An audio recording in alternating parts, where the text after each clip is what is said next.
Hi there, this is Bob Kramer. Welcome back to my channel, Kramer's Garage. In today's video, we're going to talk about what it takes to set up your motorcycle for long distance riding. And I'm talking about spending all day on your bike. This is my 1983 Honda Goldwing. His name is Devil Dog.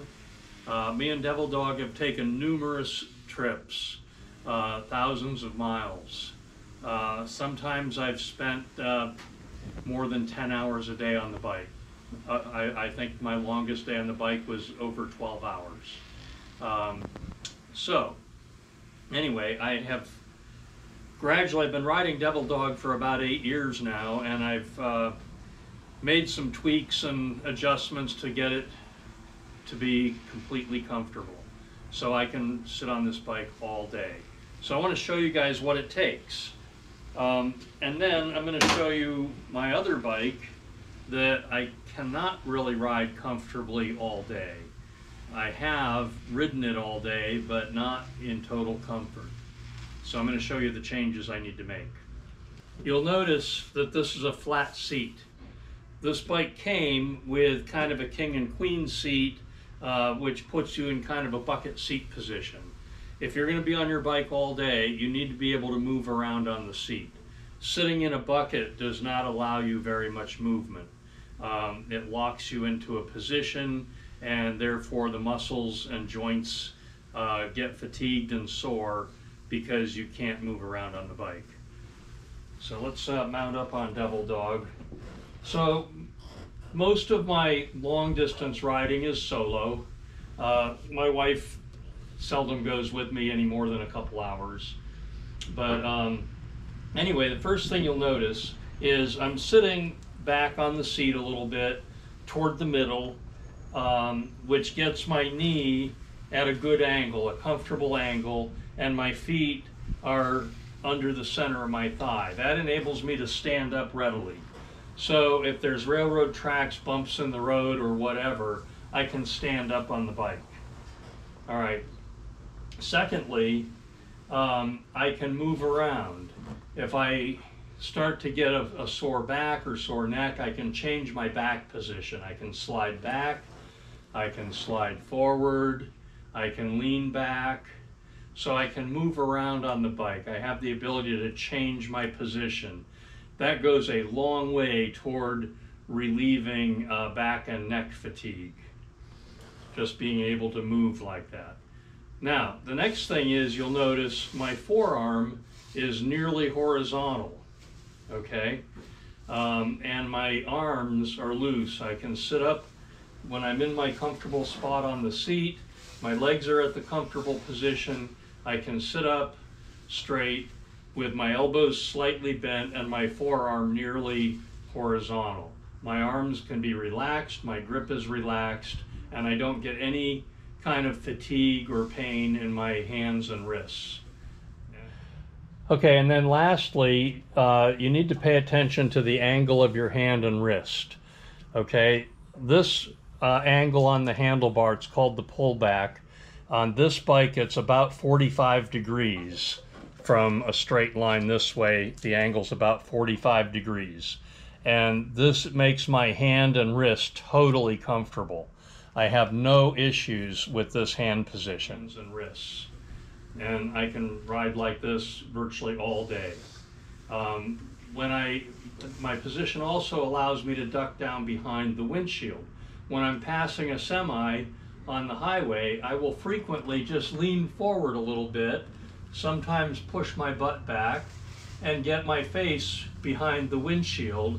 So if there's any debris coming off the semi tires or whatnot, I'm protected by my windshield from debris hitting me. You'll also notice that I'm wearing an adventure style boot that comes up this high. I've had pieces of debris hit my ankle and shin before coming off the road, and it can hurt at 70 miles an hour.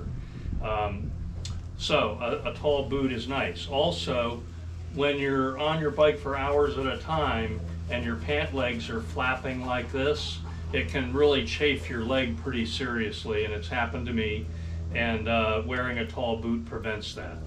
So there's a lot of reasons to wear an adventure style motorcycle boot. But anyway, so this is what constitutes a really good position for long distance riding. It gives me versatility, it gives me options, and I can manage this 12 hours at a time, no problem. All right, now you'll see this is my Royal Enfield. I've had this bike about 4 months now, and I took a 1,500-mile trip on it, and I did spend about 10 hours on it one day. It was doable, but it was not completely comfortable. I had problems with my wrists, my shoulders, my hands, numbness and pain in my hands and wrists. So anyway, I'm going to fix that. But anyway, when you look at my position on this bike, first of all, my knee is too far forward. So when I slide back in the seat, right there is my comfortable position for my knee and foot. I can easily stand up. I'm in a good position as far as my legs go. Now, when I get in that position that's comfortable for my legs, I am either stiff-arming the handlebar, no bend in my elbows, or I'm leaning forward to get my elbows properly bent, but now my back is leaning forward. So what that does now, and then also I have to lift my head up to see down the road. So now I'm supporting the weight of my helmet with my neck, which causes fatigue in the neck and shoulders. So in order to get my upper body in a better position, I have to slide way forward.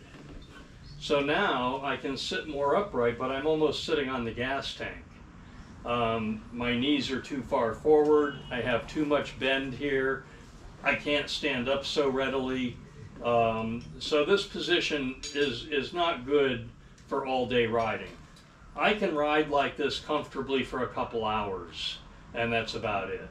I start to get, soreness in my neck and shoulders and back, and then especially my hands and wrists are really suffering in this position. Now on the Royal Enfield bike here, the handlebar angle is only about 25 degrees instead of 45.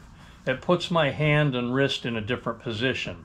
Also, the handlebar is about 4 inches farther forward, the hand grip position, and it's about 1.5 inches lower.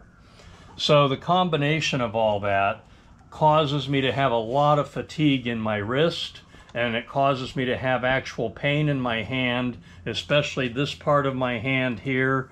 For some reason, the way it's on the handlebars hitting me, it causes a lot of pain in my hand, and my fingers are going numb after about an hour. I have to keep taking my hands off the bar, shaking them, and doing a lot of things to relieve hand and wrist discomfort and numbness.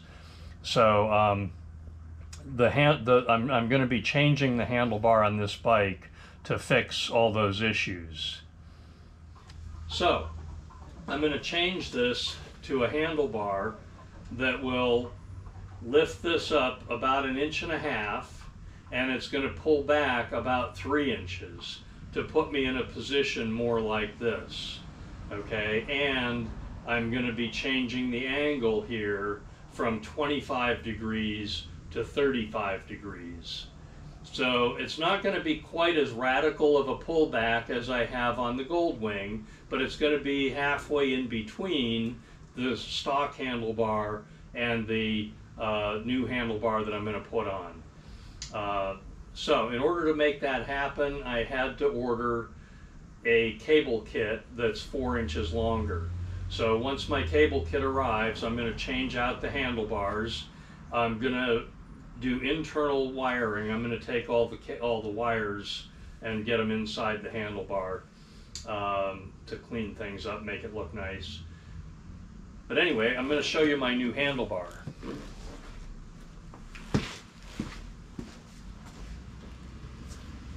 This is the new handlebar. Okay, and actually this is not a new handlebar. It came out of the junk bin here in the carport. And this handlebar came from a 1976 Honda Goldwing. Actually, it was a leftover. So it's already drilled for internal wiring.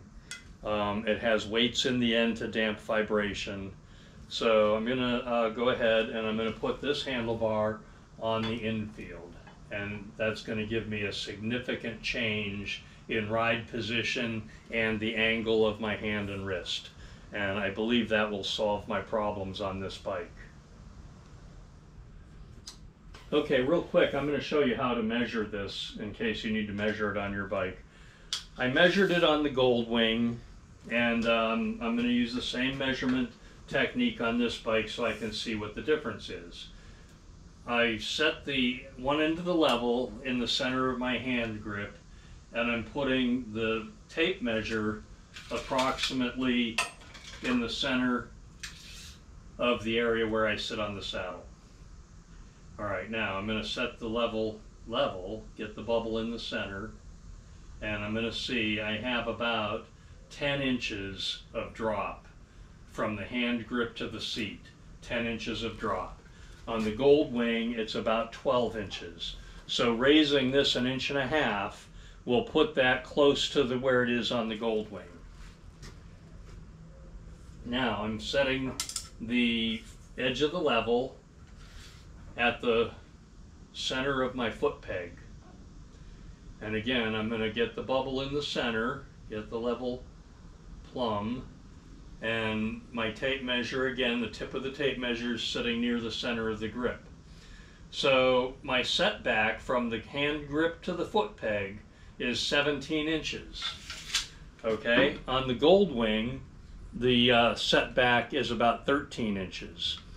So when I change the handlebar, this is going to come back nearly 3 inches. So it'll be within about 1 inch of the position on the Goldwing. And I believe that will give me what I need, solve my problems. And I think I've got my head cut off in the video, so there we go.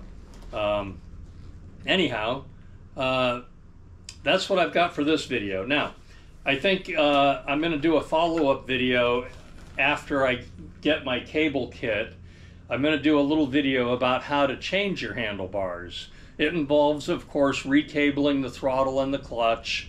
I have to also use a new front brake hose because this has ABS brakes, so my brake hose is running in under the gas tank to an ABS unit. So I need to replace that brake hose to accommodate the different handlebar. And so I'll do a little video about how to change the handlebar, and then I'll do a follow-up video about how my position on the bike wound up and how comfortable I am. I would like to be able to do long distance tours on the Royal Enfield comfortably. So that's my goal. I'd like to be able to do thousands of miles on the Enfield the way I do on the Goldwing. So stay tuned.